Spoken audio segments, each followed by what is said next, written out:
ಹಿರಿಯರಾಗಿರೋರು ಮತ್ತು ಅದೇ ರೀತಿಯಾಗಿ ಈ 50 ವರ್ಷಗಳ ಸವಿನೆನಪಿಗಾಗಿ ನಾವು ಏನು ಮಾಡಿವಪ್ಪ ಅಂತಂದ್ರೆ ಸುವರ್ಣ ಮಹೋತ್ಸವ ಕಾರ್ಯಕ್ರಮ ಮಾಡೋದ್ರ ಮೂಲಕ ಆ ಸುವರ್ಣ ಮಹೋತ್ಸವ ಕಾರ್ಯಕ್ರಮದಲ್ಲಿ ನಮ್ಮ ಈ ರಾಜ್ಯದ ಘನತೆ ವ್ಯಕ್ತ ಮುಖ್ಯ ನ್ಯಾಯಮೂರ್ತಿಗಳು ಮತ್ತು ಅದೇ ರೀತಿ ನಮ್ಮ ಆಡಳಿತಾತ್ಮಕ ನ್ಯಾಯಾಧೀಶರು ಮತ್ತು ನಮ್ಮ ಜಿಲ್ಲಾ ನ್ಯಾಯಾಧೀಶರು ಮತ್ತು ನಮ್ಮ ಕಾನೂನು ಮಂತ್ರಿಗಳು, ನಮ್ಮ ಉಸ್ತುವಾರಿ ಮಂತ್ರಿಗಳು ಮತ್ತು ನಮ್ಮ ಜಿಲ್ಲೆಯ ಇನ್ನಿತರ ಮಂತ್ರಿಗಳು, ನಮ್ಮ ಸ್ಥಳೀಯ ಶಾಸಕರು, ನಮ್ಮ ಅಕ್ಕಪಕ್ಕದ ಶಾಸಕರೆಲ್ಲರನ್ನ ಈ ಒಂದು ಸಭೆಗೆ ಕರೆಯುವುದರ ಮೂಲಕ ದೊಡ್ಡ ಪ್ರಮಾಣದ ಸುವರ್ಣ ಮಹೋತ್ಸವ ಕಾರ್ಯಕ್ರಮವನ್ನು ಮಾಡಬೇಕು.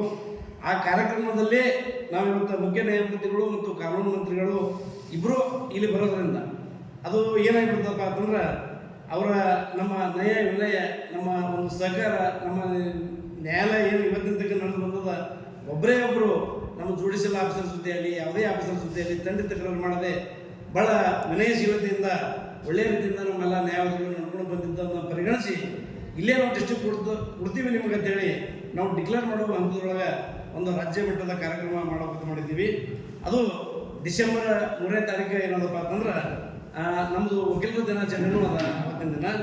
ಅದಕ್ಕೆ ಅವತ್ತಿನ ದಿನವೇ ಕಾರ್ಯಕ್ರಮ ಫಿಕ್ಸ್ ಆಗ್ತದೆ ಅಂತ ಹೇಳಿದ್ಮೇಲೆ ನಾವು ಮುಖ್ಯ ನ್ಯಾಯಮೂರ್ತಿಗಳ ಡೇಟ್ ಹೊಂದಾಣಿಕೆ ಮಾಡಿಕೊಂಡು ಆ ಡಿಸೆಂಬರ್ ತಿಂಗಳ ಅವಧಿ ಒಳಗೆ ಯಾವುದೇ ಒಂದು ದಿನ ನಾವು ನಮ್ಮ ವಕೀಲರ ದಿನಾಚರಣೆ ಮಾಡಬಹುದು. ಆ ತಿಂಗಳದಾಗಿದ್ದು ಅದಕ್ಕೆ ವಕೀಲರ ದಿನಾಚರಣೆ ಜೊತೆಗೆ ನಮ್ಮ ಈ ಸುವರ್ಣ ಮಹೋತ್ಸವ ಕಾರ್ಯಕ್ರಮನ ಮಾಡಬೇಕು ತಿಳ್ಕೊಂಡು ಈಗಾಗಲೇ ನಾವು ವಿವಿಧ ಸುಮಾರು 9 ಕಮಿಟಿಗಳನ್ನು ನಮ್ಮ ಇಡೀ ನ್ಯಾಯವಾದಿಗಳು ಯಾರೂ ಆ ಕಮಿಟಿಯಿಂದ ಹೊರಗಿಲ್ಲ, ಪ್ರತಿಯೊಬ್ಬರಿಗೂ ನಾವು ಜವಾಬ್ದಾರಿ ಕೊಟ್ಟಿದ್ದೀವಿ.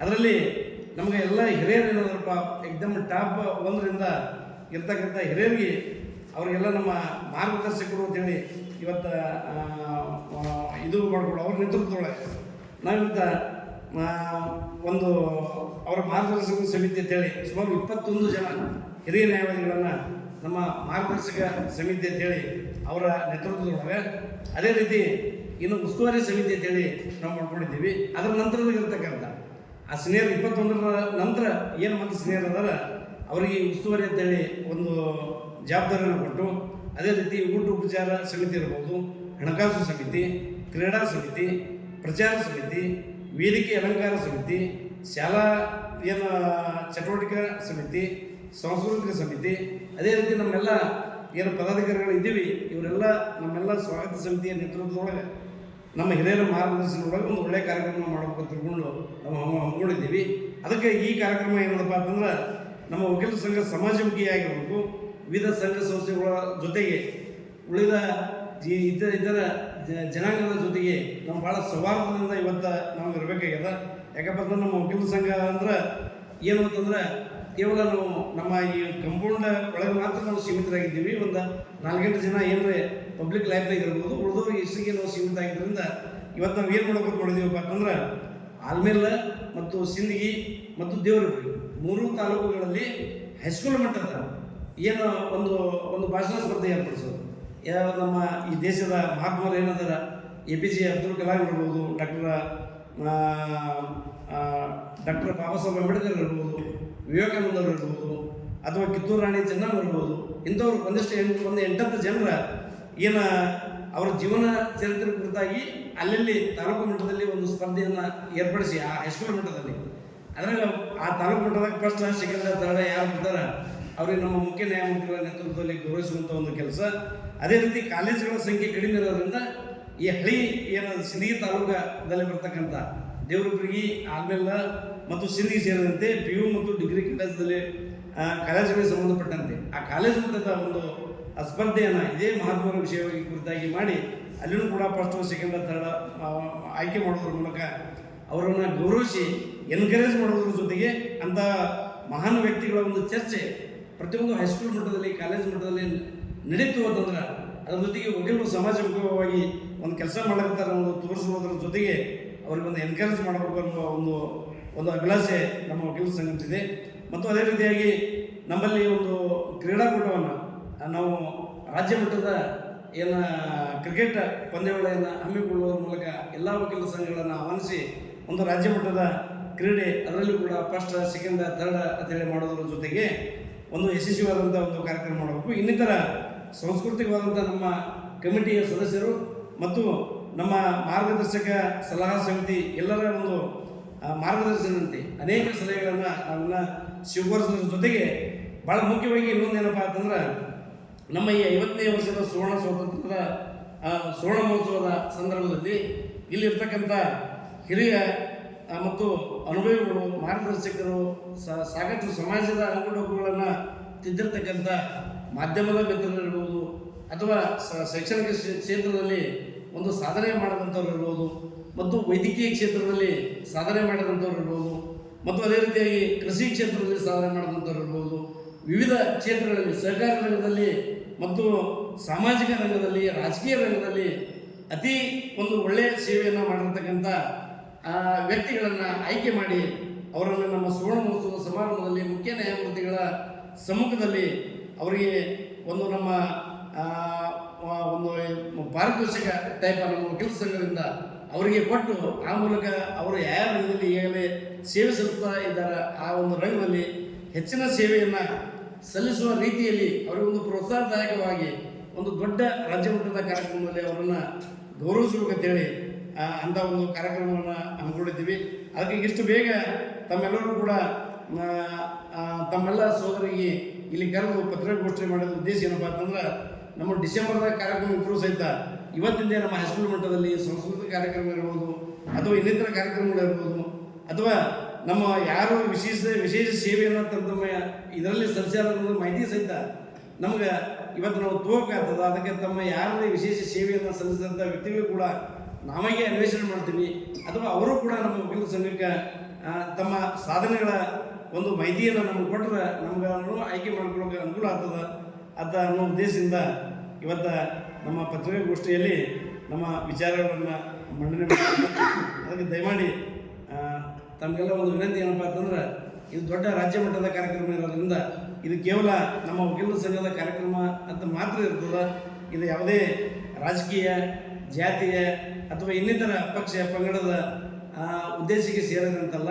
ಇಡೀ ನಮ್ಮ ಎಲ್ಲ ವಕೀಲರು ಒಂದೇ ಜಾತಿ. ನಮ್ಮ ವಕೀಲರ ಸಂಘ ಯಾವುದೇ ಜಾತಿಯನ್ನು ಪ್ರತಿನಿಧಿಸುವುದಲ್ಲ, ಯಾವುದೇ ರಾಜಕೀಯ ಪಕ್ಷವನ್ನು ಪ್ರತಿನಿಧಿಸುವುದಂಥದ್ದಲ್ಲ. ಇಡೀ ನಮ್ಮ ಜನರ ಕಲ್ಯಾಣಕ್ಕಾಗಿ, ಅದು ಕಲ್ಯಾಣ ಅನ್ನುವ ಪದ ಯಾಕೆ ಬರ್ತೀನಿಪ್ಪ ಇಲ್ಲಿ ಅಂತಂದ್ರೆ ಇಲ್ಲಿ ಇರ್ತಕ್ಕಂಥ ನಮ್ಮ ಜಿಲ್ಲಾ ನ್ಯಾಯಾಲಯ ಬಂತು ಅಂತಂದ್ರೆ ನಮ್ಮ ಕಕ್ಷಿದಾರರಿಗೂ ಅನುಕೂಲ ಆಗ್ತದೆ. ಅದ್ರ ಜೊತೆ ನಮ್ಮದು ಸ್ವಾರ್ಥದ ಇಲ್ಲದಲ್ಲ. ನಮ್ಮ ವಕೀಲರಿಗೂ ಕೂಡ ಏನಪ್ಪ ನಮ್ಮ ಕೋರ್ಟ ಇಲ್ಲಿ JMC ಕೋರ್ಟ್ ಒಂದೇ ಉಳಿದ್ಬಿಡ್ತದೆ, 2 ಸೀನಿಯರ್ ಡಿವಿಷನ್ ಉಳಿತಾವೆ. ಮತ್ತು ಸೆಷನ್ ಕೋರ್ಟ್ ಇಲ್ಲಿ ಬಂತು ಅಂತಂದ್ರೆ ನಮ್ಮೆಲ್ಲ ನಮ್ಮ ವಕೀಲರು, ಜೂನಿಯರ್ ವಕೀಲರು ಏನಾದ್ರು ಸಣ್ಣ ಪುಟ್ಟ ವಕೀಲರಿಗೆ ಈಗ ಜಾಮೀನು ಹಾಕುವಂಥ ಒಂದು ಸಂಬಂಧಪಟ್ಟಂಗೆ ಅಲ್ಲಿ 50,000 1 ಲಕ್ಷ ರೂಪಾಯಿ ಕೊಟ್ಟು ಅಲ್ಲಿ ಜಾಮೀನು ಹಾಕ್ತೀವಿ. ಸೀನಿಯರ್ ವಕೀಲರು ಕೊಟ್ಟು ಜಾಮೀನು ಹಾಕಿ ಬರುವಂಥ ಒಂದು ವ್ಯವಸ್ಥೆ ಅದ. ಇಲ್ಲಿ ಅಂದ್ರೆ ಕಡಿಮೆ ರೇಟ್ನೊಳಗೆ ನಮ್ಮ ಲೋಕಲ್ ವಕೀಲರಿಗೆ ಒಂದು ಅನುಕೂಲ ಆಗ್ತದೆ. ಮತ್ತು ಅದೇ ರೀತಿ ಕಕ್ಷಿದಾರರಿಗೂ ಒಂದು ಕಡಿಮೆ ಖರ್ಚಿನಲ್ಲಿ ನ್ಯಾಯ ಕೊಡಲಿಕ್ಕೆ ಸಾಧ್ಯದ ಅಂತೇಳಿ ಆ ಒಂದು ಕಾರ್ಯಕ್ರಮವನ್ನು ಕೂಡ ನಾವು ಅದರ ಸಲುವಾಗಿ ಒಂದು ಡಿಸ್ಟ್ರಿಕ್ಟ್ ಕೋರ್ಟಿಗೆ ಬರಬೇಕಂತ ವಿಚಾರ ಮಾಡಕತ್ತಾ ಇದ್ದೀವಿ. ಮತ್ತು ಅದೇ ರೀತಿಯಾಗಿ ನಮ್ಮ ನ್ಯಾಯವಾದಿಗಳು ಆಲ್ಮೋಸ್ಟ್ ಆಲ್ ಮನೆ ನಿವೇಶನ ರೈತರ ಇದ್ದಂಥವ್ರು ಭಾಳ ಜನ ಇದ್ದಾರೆ, ಜೂನಿಯರ್ಗಳು. ಅದಕ್ಕೆ ಸಂಬಂಧಪಟ್ಟಂಗೆ ಇವತ್ತು ದಾನಿಗಳ ಜೊತೆನೂ ನಾನು ಮಾತಾಡಿದ್ದೀನಿ. ನಂತರ ಅದು ಅವರ ಹೆಸರನ್ನ ಪ್ರಕಟ ಮಾಡೋಕ್ಕೆ ಇಚ್ಛೆ ಪಡ್ತೀನಿ. ಯಾಕಂತಂದ್ರೆ ಈ ಅಡ್ವಾನ್ಸ್ ಹೇಳಿದ್ರು ಅವ್ರು ಅಕಸ್ಮಾತ್ ಅದರಿಂದ ಅದು ಮಾಡಲಿಲ್ಲ ಅಂತಂದ್ರೆ ಸುನೀತಪ್ಪ ಸಂದೇಶ ಹೋಗ್ಬಿಡ್ತದೆ. ಅದಕ್ಕೆ ದಾನಿಗಳಿಗೂ ಕೂಡ ಕೆಲವೊಂದು ನಮ್ಮ ಊರದನ್ನು ವಕೀಲರು ಇದ್ರ ಸಹಿತ ಭಾಳ ಬಡವರು, ಎಲ್ಲ ಸಮಾಜದಾಗ ಬಡವರು ಅದಾರ, ಎಲ್ಲ ವರ್ಗದಾಗೂ ಕೂಡ.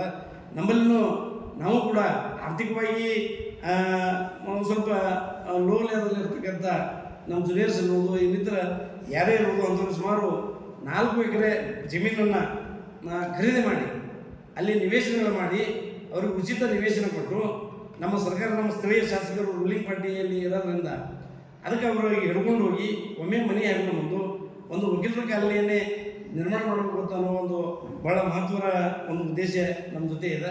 ಅದಕ್ಕೆ ಇದಕ್ಕೆ ಸಂಬಂಧಪಟ್ಟಂಗೆ ನಮ್ಮ ಏನು RTS ಅಪೀಲಿಗಳು ಸರ್, RTS ಅಪೀಲಿಗಳು ಅಂತೇಳಿ ನಮ್ಮಲ್ಲಿ ತಹಸೀಲ್ದಾರ್ ಆದೇಶ ಮಾಡಿದ ನಂತರ ಅದ್ರ ಮೇಲೆ ಅಪೀಲಿ AC ಕೋರ್ಟೇ ನಡೀಬೇಕು ಸರ್. ಅಪೀಲಿಗಳು ಅದು ಏನು ಮಾಡಿದೆವು, ಅಲ್ಲಿ ನಾವು ಇಂಡಿಗೆ ಹೋಗಿ ಬರ್ಬೇಕಂತಂದ್ರೆ 50 ಕಿಲೋಮೀಟ್ರ್ ದೂರ ಹೋಗಿ ಅಲ್ಲಿ ಇಂಡಿ ವಕೀಲರು ಕೊಟ್ಟು ಹಿಂಗೆಲ್ಲ ಭಾಳ ಹೈರಾಣ ಆಯಿತು. ಅದು ಏನದಲ್ಲಪ್ಪ ಅಂತಂದ್ರೆ ನಾವು ಅಧ್ಯಕ್ಷರಾದ ಒಂದೇ ತಿಂಗಳದಾಗೆ ಇಲ್ಲಿ ಏನದಲ್ಲ ನಮ್ಮ ಸಿಂಧಿಗಳಿಗೆ RTS ಅಪೀಲ್ ನಡೀಬೇಕು. AC ಅವರು ಇಲ್ಲಿ ಬಂದು ಪ್ರತಿ ವಾರ ಬರಲಿ, 15 ದಿನ ಬರಲಿ, ನಮ್ಮ ಎಲ್ಲ ಕೆಲಸಗಳು ನಮ್ಮ RTS ಅಪೀಲ್ ಇಲ್ಲೇ ನಡೆಯುವಂಥ ಒಂದು ವ್ಯವಸ್ಥೆ ಮಾಡಿದ್ದೀವಿ. ಈ ಒಂದು ಕೆಲಸಕ್ಕೆ ನಮ್ಮ ಸ್ಥಳೀಯ ಶಾಸಕರು ನಾವು ಸಹಾಯ ಮಾಡಿದ್ದೀವಿ. ಅವರು ಶಾಸಕರು ಅವರಿಗೆ AC ಅವರಿಗೆ DC ಅವರಿಗೆ ಹೇಳಿ ಇಲ್ಲಿ ಕೋರ್ಟ್ ಸ್ಟಾರ್ಟ್ ಮಾಡುವಂಥ ಒಂದು ವ್ಯವಸ್ಥೆಯನ್ನು ಮಾಡಿಕೊಟ್ಟಿದ್ದಾರೆ. ಮತ್ತು ಹಲವಾರು ವಿಷಯದಾಗ ನಮ್ಮ MLC ಅವರು ಹನುಮಂತ ನಿರಾಣಿಯವರು ಏನಪ್ಪ ಅಂತಂದ್ರೆ ನಾವು ಲೆಟರ್ ಕೊಟ್ಟಾಗ ಅನುದಾನಕ್ಕೆ ನಾವು ಲೆಟರ್ ಕೊಟ್ಟಾಗ ಸುಮಾರು 5 ಲಕ್ಷಗಳ ಇವೆಲ್ಲ ಈ ಟೇಬಲ್ ಚೇರ್ ಎಲ್ಲ ಅವರ ಅನುದಾನ ನಡೆಯಲ್ಲಿ 5 ಲಕ್ಷ ರೂಪಾಯಿಗಳ ಅನುದಾನ ನಮಗೆ ಹಾಕಿದ್ದಾರೆ. ಬಹುಶಃ ಅದರ ನಂತರ ನಾವು ನಮ್ಮ ಬಿಜಾಪುರ ಜಿಲ್ಲೆಯ ಸಂಸದರಿಗೆ ಕೂಡ ಒಂದು 25 ಲಕ್ಷ ಅನುದಾನ ಕೊಡುವಂತ ಕೇಳಿದ್ದೀವಿ. ಅಲ್ಲಿಂದ ಪ್ರಕಾಶ್ ಹುಕ್ಕೇರಿ ಅವರಿಗೆ MLC ಅವರಿಗೆ ಕೇಳಿದ್ದೀವಿ. ಅಲ್ಲಿಂದ ನಮ್ಮ ಏನು PH ಪೂಜಾರಿ ಅವರಿಗೆ ಬಾಗಲಕೋಟೆ ಭಾರತೀಯ ಜನತಾ ಪಕ್ಷದ MLC ಅವರಿಗೆ ಕೇಳಿದ್ದೀವಿ. ಮತ್ತು ಸುನಿಲ್ ಗೌಡರಿಗೆ ಕೇಳಿದ್ವಿ. ಇವರೆಲ್ಲರೂ ಕೂಡ ನಾವು ಲೆಟರ್ ಕೊಟ್ಟ ನಂತರ ನಮ್ಮ ಅಧಿಕಾರ ಬಂದ ನಂತರ ನಾವು ಲೆಟರ್ ಕೊಟ್ಟ ನಂತರ ಅವ್ರದ್ದು ಇರ್ತಕ್ಕಂಥ ಪ್ರದೇಶ ಅಭಿವೃದ್ಧಿ ಯೋಜನೆಯಲ್ಲಿ ಇರ್ತಕ್ಕಂಥ ಅನುದಾನ ಏನಪ್ಪ ಅಂತಂದ್ರೆ ಅಷ್ಟೊತ್ತಿಗೆ ಅವರು ಬೇರೆ ಬೇರೆ ಕಡೆ ಅಮೌಂಟ್ ಕೊಟ್ಟಿದ್ದರಿಂದ ನಮಗೆ ಈ ಶೀಘ್ರದಲ್ಲಿ ನಮಗೆ ಕೊಡ್ತೀವಿ ಅಂತ ಹೇಳಿದ್ದಾರೆ. ಸುಮಾರು ನಮಗೊಂದು 50-60 ಲಕ್ಷಕ್ಕಿಂತ ಹೆಚ್ಚಿನ ಮೊತ್ತವನ್ನು ನಮ್ಗೆ ಆ ಫಂಡ್ ನಾವು ನಿರೀಕ್ಷೆ ಮಾಡಿದ್ದೀವಿ. ಬಹುಶಃ 100% ಅವರು ಭರವಸೆ ಕೊಟ್ಟೇ ಕೊಡ್ತಾರೆ. ಮತ್ತು ಇನ್ನೊಂದು ಭಾಳ ಪ್ರಮುಖವಾದಂಥದ್ದು ಏನಪ್ಪ ಅಂತಂದ್ರೆ ಇಲ್ಲಿ ನಮ್ಮ ಹಳೆಯ GMC ನ್ಯಾಯಾಲಯ ಸುಮಾರು 1986ರಲ್ಲಿ ಓಪನಿಂಗ್ ಆಗಿತ್ತು. 86 ಅಂತಂದ್ರೆ ಇವತ್ತು ಸುಮಾರು ಒಂದು 40 ವರ್ಷ ಮೇಲ್ಪಟ್ಟು 40 ವರ್ಷ ಕಟ್ಟಡ. ಅದು ಒಂದು 3 ಸಲ ಅದಕ್ಕೆ ರಿಪೇರಿ ಮಾಡಲಿಕ್ಕೆ ಸುಮಾರು 20-30 ಲಕ್ಷ ರೂಪಾಯಿ ಖರ್ಚಾಗಿದೆ. ಅದಕ್ಕೆ ಅದು ಮತ್ತಿಷ್ಟು ವಜ್ಜಾಗಿ ಓಪನ್ ಕೋರ್ಟ್ ನಡೆಗೆ ಮೇಲಿಂದ ಸೀಲಿಂಗ್ ಪ್ಲಾಸ್ಟರ್ ಬಿದ್ದು ಸೋರುವಂಥ ಒಂದು ಪರಿಸ್ಥಿತಿ ಒಳಗೆ ನಾವು ಏನು ಮಾಡಿದ್ದೀವಿ ಅಂತಂದ್ರೆ ನಾವು ಅದಕ್ಕೆ ಸಂಬಂಧಪಟ್ಟಂಗೆ ಏನು ಮಾಡಿದ್ದೀವಿ ಅಂತಂದ್ರೆ ಅದು ಬೀಳದ ತಿಳ್ಕೊಂಡು ನಮ್ಮ ಸಾಹೇಬರು ನಾವು ಎಲ್ಲರೂ ಕೂಡಿ ಲೆಟರ್ ಬರೆದಾಗ ಅವ್ರೇನು ಮಾಡಿದ್ರು ಅಂದರೆ ಇಲ್ಲಿ ಕ್ವಾರ್ಟರ್ಸ್ ಒಂದು ಅದೇ 86ನೇ ಆಗಿದ್ದು ಕ್ವಾರ್ಟರ್ಸ್ ಅನ್ಫಿಟ್ ಅಂತ ರಿಪೋರ್ಟ್ ಕೊಟ್ಟರು, ಇದು ಫಿಟ್ ಅಂತ ರಿಪೋರ್ಟ್ ಕೊಟ್ಟರು ಸರ್. ಅವಾಗ ನಾವೇನು ಮಾಡಿದೆವು ಅದು ಒಂದೇ ಸೇಮ್ ಟೈಮ್ ಆಗಿದೆ, ಇದೇ ಸೋರ್ದಂತ ನಾವು ಹೇಳಿದೆವು. ಹೇಳಿ ಪಾಟೀಲ್ ಅಂತೇಳಿ ಒಬ್ಬ ಇಂಜಿನಿಯರ್ಗೆ ನಮ್ಮ ಜಿಲ್ಲಾ ನ್ಯಾಯಾಧೀಶರಾದಂಥ ಆಗಿನ ಜಿಲ್ಲಾ ನ್ಯಾಯಾಧೀಶರು ನಲ್ವಡಿ ಸಾಹೇಬರು ಕೂಡ ಲೆಟರ್ ಬರೆದ್ರು, ನಾವು ಲೆಟರ್ ಬರೆದೆವು. ಮತ್ತು ಪಾಟೀಲ್ ಅಂತೇಳಿ ಅಲ್ಲೆಲ್ಲ ಡ್ರಿಲ್ ಮಾಡಿ ಅದರ ಕ್ವಾಲಿಟಿ ಚೆಕ್ ಮಾಡಿದಾಗ ಇದು ಬಿಳು ಹಂತದಾಗದ ಅಂತೇಳಿ ಹೇಳಿದ್ರಿಂದ ಅದು ರಿಪೋರ್ಟ್ ಹೈಕೋರ್ಟಿಗೆ ಹೋಗಿ ಹೈಕೋರ್ಟ್ನವರು ಅದರ ಡಿಮಾಲಿಷನ್ ಮಾಡಲಿಕ್ಕೆ ಈಗಾಗಲೇ ಆದೇಶ ಮಾಡಿದ್ದು. ಅಲ್ಲಿ ನಡೀತಕ್ಕಂಥ 2 ನ್ಯಾಯಾಲಯಗಳು ಈಗ ಟೆಂಪ್ರರಿ ಆಗಿ ಏನಲ್ಲ ಈ ನ್ಯಾಯಾಲಯದ ಹೊಸ ಕಟ್ಟಡದಲ್ಲಿ ನಾವು ಟೆಂಪ್ರರಿ ಅರೇಂಜ್ಮೆಂಟ್ ಮಾಡ್ಕೊಂಡು ಕೊಟ್ಟಿದ್ದೀವಿ. ಮತ್ತು ಇದ್ರ ಮೇಲ್ಗಡೆ ನಮಗೆ ದೊಡ್ಡದೊಂದು ಹಾಲ, ಇದ್ರಿಗೆ ದೊಡ್ಡದೊಂದು ಹಾಲ ಲೈಬ್ರರಿ ಹಾಲ ಇರೋದ್ರಿಂದ ನಾವೇನು ಮಾಡಿದ್ದೀವಿ ಅಂತಂದರೆ ಅವು 2 ಕೋಟಿನ ಸಿಬ್ಬಂದಿ ಸೆಕ್ಷನ್ ಸಲುವಾಗಿ ತಾತ್ಕಾಲಿಕವಾಗಿ ನಾವು ವಕೀಲ ಸಂಘದವರು ಬಿಟ್ಟುಕೊಟ್ಟಿವಿ. ನಮ್ಮ ವಕೀಲ ಸಂಘದ ಬಿಲ್ಡಿಂಗ್ ಇದ್ದಲ್ಲಿ ಎಲ್ಲ ಸೆಕ್ಷನ್ ನೀವು ಮಾಡ್ಕೊರಿ ತಾತ್ಕಾಲಿಕ ಅಂತೇಳಿ ಇದೊಂದು ಈಗ ಇಟ್ಕೊಂಡಿದ್ದೀವಿ ನಮ್ಮ ಸದ್ಯಕ್ಕೆ. ಅಲ್ಲಿ ಅದೇನು ಮಾಡಿದ್ದೀವಪ್ಪ ಅಂತಂದ್ರೆ ಈಗ ಒಂದು 8 ದಿನದಾಗ ಕೋರ್ಟ್ ಈ ಕಡೆ ನಮ್ಮದು ಶಿಫ್ಟ್ ಆಗ್ತದೆ. ಸ್ವಲ್ಪ ಅಲ್ಟ್ರೇಷನ್ ಮಾಡುವ ಒಂದು ಕೆಲಸ ಬಾಕಿ ಇರೋದ್ರಿಂದ ನಂತರ ಅದಕ್ಕೆ G+5 ಪ್ಲ್ಯಾನ್ ಮಾಡಿದ್ವಿ ಸರ್. G+5 ಅಂತಂದ್ರೆ ಕೆಳಗೆ ಪಾರ್ಕಿಂಗ್ ಆಗಬೇಕು, ಮೇಲೆ 4 ಫ್ಲೋರ್ದು ಸ್ಟ್ರೆಂತ್ ಇರಬೇಕು ಅಂತೇಳಿ G+4 ಪ್ಲ್ಯಾನ್. ಅದನ್ನು ಕನ್ಸ್ಟ್ರಕ್ಷನ್ ಮಾಡಕ್ಕಿದ್ದೀವಿ ಏನಂದ್ರೆ G+2 ಅದೇ ಬೇಕು ನಮಗೆ. ಈಗ ಕೆಳಗೆ ಪಾರ್ಕಿಂಗ್ ಬೇಕು ಅಂದ್ರೆ ನಮ್ಮ ನ್ಯಾಯಾಲಯದ ಆವರಣದಲ್ಲಿ ನಾವು 11-12 ಗಂಟೆ ಟೈಮ್ಗೆ ಹೊಟ್ಟೆ ಕಾಲು ಹಿಡಿದು ಜಾಗ ಇರುತ್ತೆ. ಅಷ್ಟು ವೆಹಿಕಲ್ಗಳು ಇದು ಹಿಂಗೆ ಅಡ್ಡಾಡಕ್ಕೆ ಅಷ್ಟು ವೆಹಿಕಲ್ಗಳು ಅದಾವ. ಅದ್ರ ಕೆಳಗೆ ಎಲ್ಲ ಹೋಗ್ಬಿಡ್ತಾವೆ. ಅಲ್ಲಿ ಅದ್ರ ಕೆಳಗೆ ನಾವು ಪಾರ್ಕಿಂಗ್ ಮಾಡುವಂಥ ವ್ಯವಸ್ಥೆ ಮಾಡಿ ಮೇಲೆ G+1ದಾಗ ಕೋರ್ಟ್, G+2ದಾಗ ನಮ್ಮ ವಕೀಲರ ಸಾಂಸ್ಕೃತಿಕ ಭವನ ಇರ್ಬೋದು, ವಕೀಲ ಸಂಘ ಇರ್ಬೋದು, ನಮ್ಮ ಚೇಂಬರ್ ಇರ್ಬೋದು, ಈ ಮೀಟಿಂಗ್ ಹಾಲ್ ಇರ್ಬೋದು, ಅಥವಾ ನಮ್ಮದು VC ರೂಮ್ ಇರ್ಬೋದು, ಇವೆಲ್ಲಗಳನ್ನು ಮಾಡಿಕೊಳ್ಳೋಕೆ G+2 ಸುಮಾರು 10 ಕೋಟಿಗೆ ಹೆಚ್ಚು ಅಮೌಂಟ್ ಅದು ಆಗೋದರಿಂದ ಈಗಲೇ ಸನ್ಮಾನ್ಯ ಶಾಸಕರಿಗೂ ಕೂಡ ನಾವು ಭೇಟಿಯಾಗಿದ್ದೀವಿ. ಶಾಸಕರು ಕೂಡ 10 ಕೋಟಿಗೆ ಹೆಚ್ಚಿಗೆ ಅದಕ್ಕೆ ಎಷ್ಟು ಎಸ್ಟಿಮೇಟ್ ಆಗ್ತದೆ ಅದು ನಿಮ್ಮ ಮುಂದೆ ಏನು ನಿಮ್ಮ ಜೊತೆ ಬಂದು ಅದು ಸ್ಯಾಂಕ್ಷನ್ ಮಾಡಿಸ್ತೀನಿ ಅಂತೇಳಿ ಈಗಲೇ ಅವರು ಕೂಡ ಭರವಸೆ ಕೊಟ್ಟಾರೆ. ಈ ಸೆಷನ್ದಾಗ ಬರ್ರಿ ಅದು ಕೇಳಿಸಿ ಅಪ್ರೂವ್ ಮಾಡಿಸೋಮೋ ಸಾಧ್ಯ ಆದರೆ ಅದನ್ನು ಅಡಿಗೆಲ್ಲ ಮಾಡೋಣ ಅಂತೇಳಿ ಈಗಲೇ ಹೇಳಿದ್ರಿಂದ ಇವೆಲ್ಲ ಮಹತ್ವಾಕಾಂಕ್ಷೆ ಇಟ್ಕೊಂಡು ಈ ಒಂದು ಕಾರ್ಯಕ್ರಮ ಮಾಡಲಿದ್ದೀವಿ ಸರ್. ಅದಕ್ಕೆ ತಮ್ಮೆಲ್ಲರಿಗೂ ಏನು ನಾಡಿನಾದಂಥ ನಮ್ಮ ವಿಚಾರಗಳನ್ನು ಪ್ರಸಾರ ಮಾಡಿ ಅಂತೇಳಿ ತಮ್ಮಲ್ಲಿ ಇವತ್ತು ವಿನಂತಿ ಮಾಡಿಕೊಂಡು ನನ್ನ ಒಂದು